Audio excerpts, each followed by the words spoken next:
1 kilo chicken biryani உதிரியாக டேஸ்டியாக எப்படி பண்ணலான்னு இந்த வீடியோவில் பார்க்கலாம். இதை எல்லாத்தையும் வெறும் கடாயில் ட்ரையாக வறுத்து தூள் பண்ணி வச்சுக்கலாம்.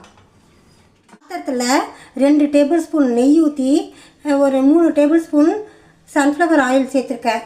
அதில் 2 பட்டை, 4 கிராம்பு, ஒரு பிரியாணி இலை, மொக்கு எல்லாம் சேர்த்து வதக்கிக்கலாம். 4 பெரிய வெங்காயம் நல்லா ஸ்லைஸாக கட் பண்ணி அதில் சேர்த்துருக்கேன். வெங்காயம் வதங்குறதுக்காக கொஞ்சம் உப்பு சேர்த்துக்கலாம். 6 பச்சை மிளகாய் சேர்த்து வதக்கிக்கலாம். இதோட அந்த வறுத்து வச்ச பிரியாணி மசாலையை சேர்த்துக்கலாம். இஞ்சி பூண்டு பேஸ்ட்டு 3 டேபிள் ஸ்பூன் எடுத்துருக்கேன், அதை சேர்த்துக்கலாம். இதோட 4 தக்காளி கட் பண்ணி வச்சுருக்கேன், அதை சேர்த்துக்கலாம். ஒரு கைப்பிடி மல்லி இலை, ஒரு கைப்பிடி புதினா 2 சேர்த்துக்கலாம். 100 கிராம் தயிர் சேர்த்துக்கலாம். இதோட மிளகாய்த்தூள் 2 டேபிள் ஸ்பூன் போட்டுக்கலாம். வச்சுருக்கேன், அதையும் சேர்த்துக்கலாம். கழுவி வச்சுருக்கேன், அதை சேர்த்துக்குவோம்.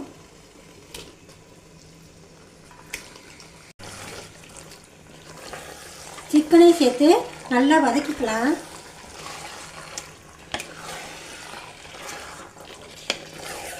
லெமனோட ஜூஸ் எடுத்து வச்சுருக்கேன், அதையும் சேர்த்து நல்லா வதக்கிக்கலாம். சிக்கன் வதங்குறதுக்காக ஒரு 2 நிமிஷம் மூடி வச்சுக்கலாம். பாசுமதி ரைஸ் எடுத்துருக்கேன், அதுக்கு 1.25 பங்கு தண்ணி வச்சுக்கலாம். இதுக்கு தேவையான உப்பு போட்டுக்கலாம். நான் 1 கிலோ எடுத்துருக்கேன், அதுக்காக 2 டேபிள் ஸ்பூன் உப்பு சேர்த்துக்கிறேன். கல் உப்பு சேர்க்குறேன்னா 1 கிலோ பாசுமதி ரைஸை 20 நிமிஷம் தண்ணியில் ஊற வச்சு வடித்து வச்சுருக்கேன், அதை சேர்த்துக்கலாம்.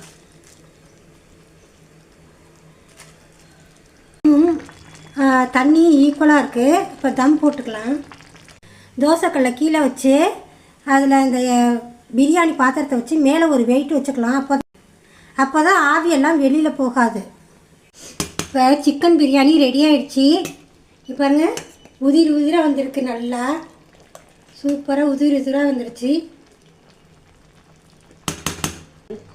இது மாதிரி ஈஸி அண்ட் டேஸ்டி ரெசிபீஸ்க்கு SRM கிச்சனை சப்ஸ்கிரைப் பண்ணுங்கள்.